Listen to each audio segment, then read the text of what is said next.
મહેસાણાના મોઢેરા સૂર્ય મંદિરના આંગણે 2 દિવસીય ઉત્તરાર્ધ મહોત્સવનું ભવ્ય આયોજન કરાયું। ઉત્તરાયણ બાદ દર વર્ષે 2 દિવસીય ઉત્તરાર્ધ મહોત્સવ ઉજવાય છે। નૃત્ય થકી સૂર્યની વંદના માટે ઉત્તરાર્ધ મહોત્સવનું આયોજન કરવામાં આવે છે। પ્રથમ દિવસે કલાગુરુ બીના મહેતા અને ગ્રુપ દ્વારા ક્લાસિકલ નૃત્ય પ્રસ્તુત કરાયું હતું। કલાગુરુ મીનાક્ષી શ્રીયન અને ગ્રુપ દ્વારા ભરતનાટ્યમ પ્રસ્તુત કરવામાં આવ્યું હતું। ધર્મ, અર્થ, કામ અને મોક્ષના સિદ્ધાંત ઉપર સૂર્ય મંદિર નિર્માણ પામ્યું છે। 11મી સદીમાં બનેલા મંદિરનું ઐતિહાસિક અને ધાર્મિક ખૂબ જ મહત્વ છે।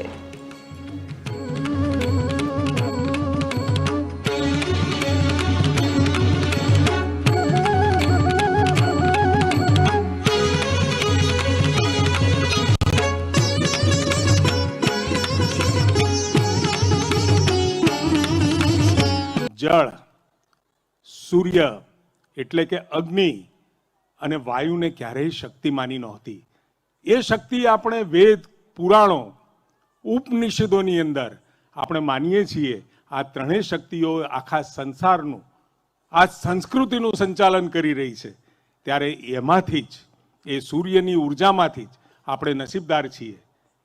સૂર્યની ઉર્જાને આજે મોઢેરા એક સોલર ગામ તરીકે દિવસે સૂર્યમાંથી ઉર્જા સંગ્રહિત કરી રાત્રે પણ જળહળાટ પામે એ પ્રકારનું મોઢેરા ગામ બન્યું છે।